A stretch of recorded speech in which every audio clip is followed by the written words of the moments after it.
Hello, dear friends, it's Brother Sean again. I was just about to go and hang out the washing, and something said, go and do a short YouTube on spiritual blindness. So I'm following my heart. And if what I share with you resonates, then blessed be. And if it doesn't, then blessed be. What is spiritual blindness? What is it saying to your heart? Am I spiritually blind? Well, I have to be honest and say for many years I was spiritually blinded by my own fear, my own arrogance, because the God I was introduced to as a very young man, as a postulant, a novice, and as an ordained nursing monk in my Catholic family,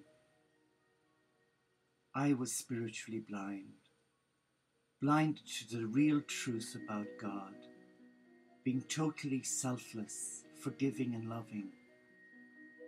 And I allowed that blindness to truth to eat away at my soul. And over many years, I guess the spiritual blindness caused a lot of spiritual maladies, a lack of trust in God, allowing fear become a cancerous growth that ate away at my heart. So spiritual blindness is more about, am I closed to truth, or am I in denial of truth? Only you can answer that.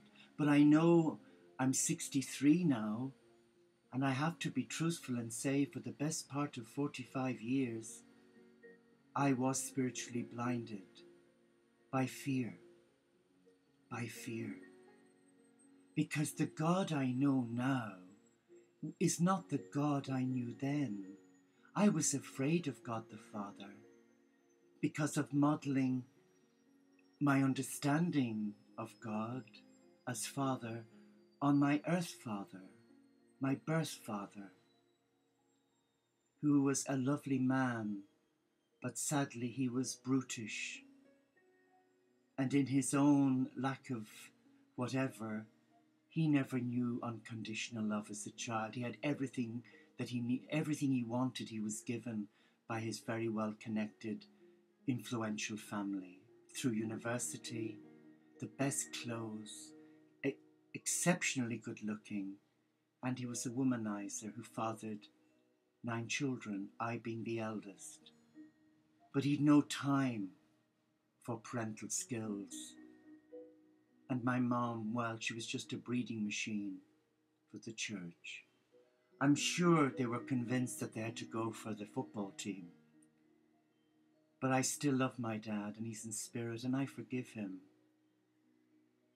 But growing up as a young boy, the fear I had for my birth father because of his violent outbursts obviously affected my relationship with God, so I grew through life blinded through fear. But now I have to say that my mental health breakdown 14, 15 years ago was a breakthrough that allowed me face my blindness. Because in the silence of my sacred space, Jesus, my brother, my teacher, my friend, allowed me come with him and face my greatest fear of abuse. Yes. So now I can honestly say, hand on heart, I'm not spiritually blinded anymore, because I can see that God is a loving Father who doesn't condemn us, who doesn't send us trials and tribulations to trip us up and cause us to lose heart. No. A lot of the wrongdoing that happens in our life is because of inappropriate choices, taking the wrong route.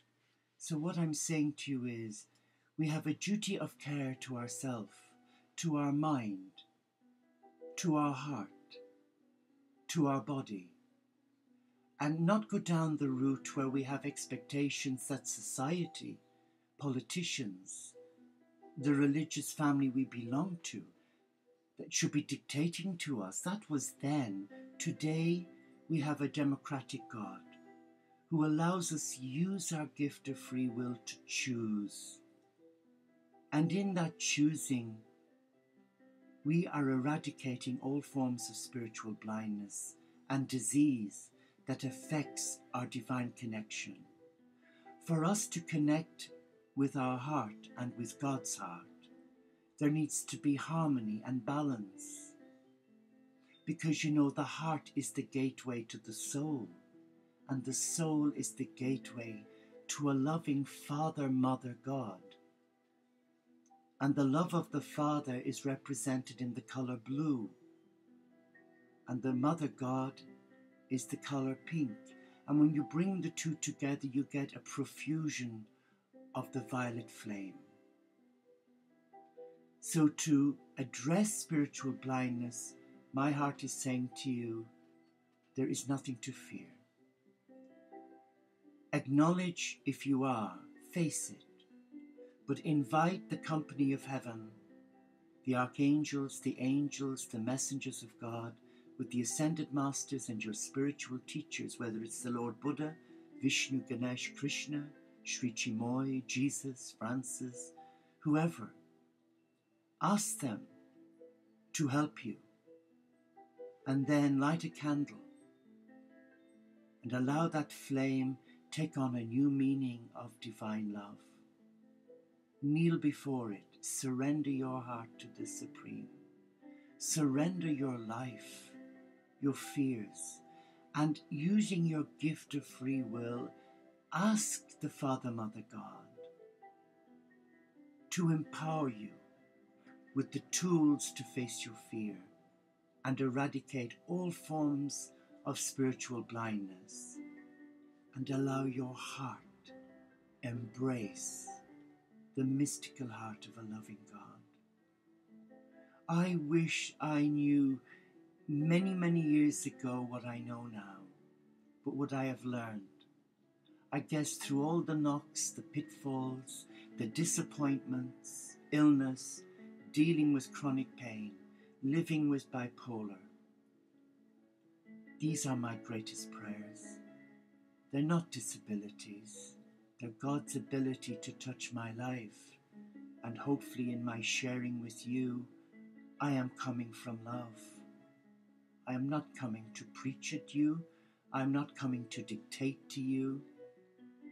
I'm coming to share with you that there is a practical way of facing spiritual blindness head on.